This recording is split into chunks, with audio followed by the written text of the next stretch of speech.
Nobody expected the Seattle Seahawks to look like this.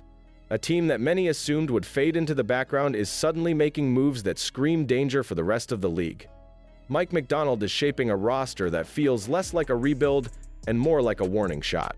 The energy in training camp is electric, with players battling for roles, coaches refusing to name starters, and a sense of urgency that hasn't been felt in Seattle in years. Something is brewing here, and it might be bigger than anyone imagined. What nobody's talking about is how this team has quietly rebuilt its identity around speed, toughness, and versatility. The offense looks faster, the defense hungrier, and the locker room more united than ever. Even with major names like Geno Smith and DK Metcalf gone, the pieces now in place feel like a puzzle that's about to reveal a much scarier picture.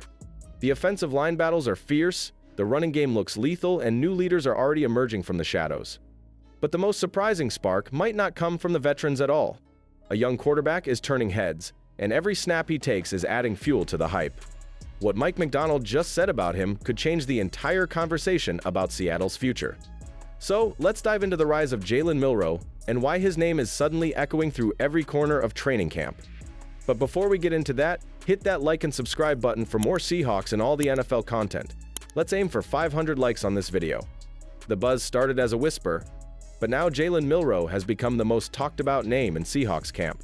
Drafted in the 3rd round out of Alabama, he entered the league raw, unpolished, and buried behind veterans. But the moment the pads came on, everything changed. Coaches aren't just seeing progress, they're seeing fire. Mike Macdonald didn't hold back, praising Milroe's quick release, sharper reads, and footwork that's finally syncing with the playbook.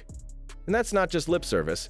Every time he steps on the field, it feels like he's rewriting his role in real time.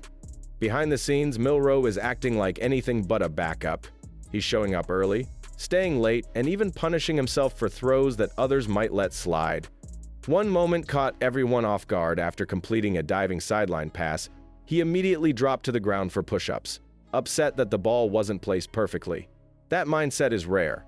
Veteran Sam Darnold even admitted Milroe is soaking up everything, fast. He's not chasing headlines, he's chasing growth. And the team is watching closely. But here's the twist that nobody's ready for. Milroe isn't just aiming to be QB2. His athleticism, his arm, and his hunger are making coaches consider something far more creative. Specialty packages, play-action threats, maybe even pressure on the starting job down the line. The Seahawks aren't saying it out loud, but the way they're using him says plenty. And just as one fire starts under center, another is blazing in the backfield. Kenneth Walker III isn't done making his statement either. Seattle's backfield isn't just deep, it's under pressure. And nobody is feeling that more than Kenneth Walker. After a frustrating 2024 season filled with injury setbacks and trade rumors, he entered training camp with one goal: take back control. And he didn't waste time. From the moment drills began, Walker exploded through gaps, showing the kind of burst that once made him untouchable. His change of direction is sharp, his confidence is louder, and teammates are already saying he looks like the best player on the field. The Seahawks needed a spark in their ground game. Walker lit the match. What nobody saw coming was how quickly the narrative around him flipped. Just weeks ago, there were whispers about whether Seattle would move on. But after rookie Kenny McIntosh tore his ACL and was placed on injured reserve, the conversation shifted. The Seahawks are leaning harder than ever on Walker's explosiveness. His chemistry with the line is clicking. And his mindset? It's all business. With Zach Charbonnet as the physical changeup and rookie Damian Martinez quietly climbing the depth chart, Seattle suddenly has a trio of backs with different strengths, and Walker is leading the charge. But here's where it gets complicated. Walker isn't just running for yards, he's running for his future. This is the final year of his rookie deal, and with the league turning cold on long-term contracts for running backs, every carry could be an audition for 2026. If he stays healthy and dominates, he resets the conversation. If not, the Seahawks have options waiting in the wings. Either way, the running back battle is heating up and just ahead. Another battle is boiling inside the trenches where jobs are on the line and no role is safe. The most unpredictable battles in Seahawks training camp aren't happening at wide receiver or quarterback. They're happening in the trenches. Seattle's offensive line is under a microscope, and two positions are still wide open. The center spot is up for grabs between Olu Oluwadimi and Jalen Sundell, while the right guard battle between Anthony Bradford and rookie Christian Haynes is turning into a war. Every rep matters, Every snap is a test. And Mike Macdonald is refusing to name starters because he knows one mistake could flip everything. What's catching attention is how aggressively Jalen Sundell, an undrafted second-year player, is climbing into the conversation. He's getting reps at both center and guard, forcing coaches to reconsider their early depth chart. Meanwhile, Gray Zabel, the rookie first-rounder, has locked down the left guard spot without much noise, which only sharpens the spotlight on the other side of the line. Charles Cross and Abraham Lucas remain set at tackle, but the center and right guard decisions could define whether Seattle's offense clicks or crumbles when the real games begin. The pressure isn't just internal.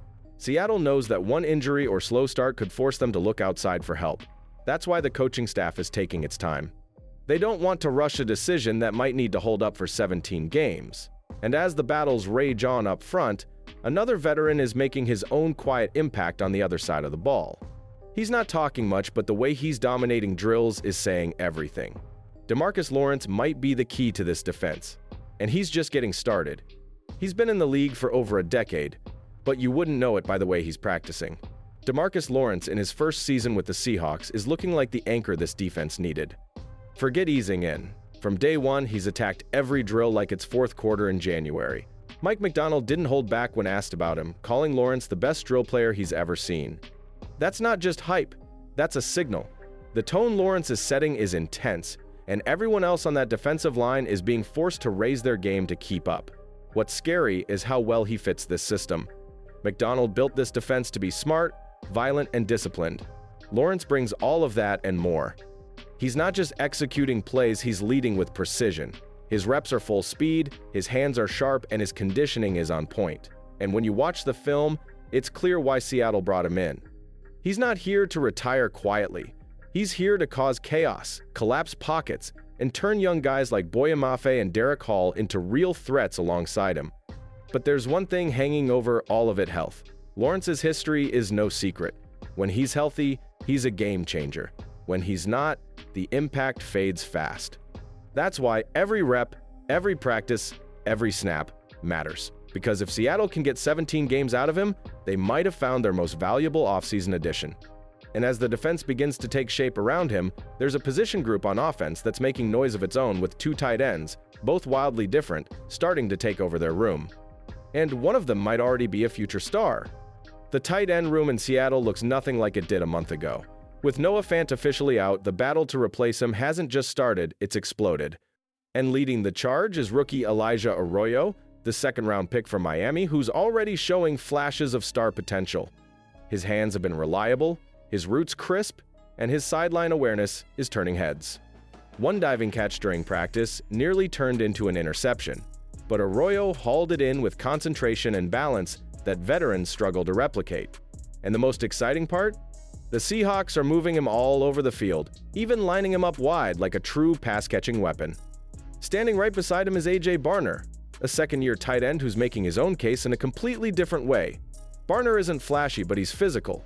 He's the guy you trust on third and short, holding blocks and making tough catches in traffic. What surprised most people is how much he's improved in the receiving game. He was known as a blocker in college, but now he's proving he can contribute on both ends. The contrast between him and Arroyo is striking, and that might be exactly what makes them so dangerous as a pairing. What nobody's talking about is how this shift could open up Seattle's entire offense.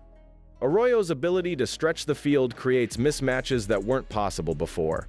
Barner's toughness adds reliability in the run game. Together, they give Sam Darnold, or whoever is under center, options that can change the way defenses prepare. But while the offense is evolving in silence, the next storyline waiting to erupt is on the defensive line.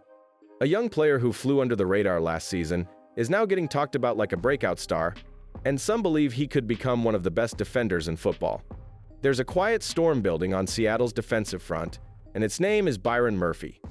After an underwhelming rookie year that left some fans asking questions, Murphy has returned to training camp with a chip on his shoulder and something to prove. The stats from last season didn't scream dominance, just half a sack.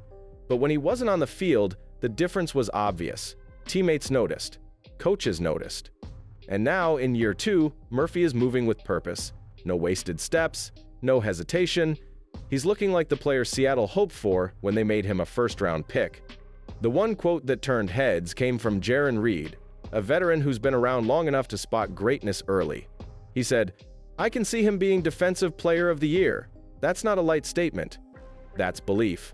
Reed pointed to Murphy's strength, speed, and focus as reasons he thinks something special is coming. And considering how much attention this defense is getting for its aggression and attitude, Murphy might be the X factor. Not the loudest voice in the room, but possibly the most important one in the trenches. What makes this even more interesting is the timing. The Seahawks passed on high-profile names in the last 2 drafts to build this line their way. They bet on Devin Witherspoon, then doubled down with Murphy. And now, that investment might finally be paying off. But while Murphy is making his presence known, the most uncertain storyline in Seattle might be unfolding behind closed doors, where roster spots are on the line, quarterback futures are being decided, and one wrong move could shake the entire depth chart. The decisions coming next won't be easy. The toughest calls in Seattle won't happen under the lights. They're happening behind the scenes, where roster spots are hanging by a thread and no one's guaranteed anything. The quarterback room is the perfect example. Sam Darnold is expected to start, but it's what's happening behind him that's creating tension. With Jaylen Milroe earning more trust every day, the future of Drew Lock suddenly feels shaky. Seattle rarely carries 3 quarterbacks on the active roster, and if Milroe locks up QB2, there might not be room for anyone else. That's not about talent. That's about numbers. And someone's number might already be up. On the other side of the ball, another name is quietly slipping into the hot seat, Riq Woolen. Once a breakout star as a rookie, his follow-up seasons have been hit or miss. He still makes splash plays, but the tackling issues, missed assignments, and inconsistency have raised questions. Mike Macdonald hasn't said anything negative, but actions speak louder. Seattle could have replaced Woolen already if they wanted to. They haven't. But this is clearly a prove-it year, and one more step back could mean a new direction by 2026. So now it comes down to this. Seattle has decisions to make, some emotional, some financial, and some that could change the future of the franchise. Who stays? Who walks? And who's secretly rising while no one's looking? One thing is clear. Mike Macdonald is setting a high bar, and only the most disciplined, explosive, and focused players will survive it. Let's hear from you. Should Seattle keep only 2 quarterbacks? And do you still believe in Riq Woolen as a long-term starter? Drop a B for believe or D for don't in the comments.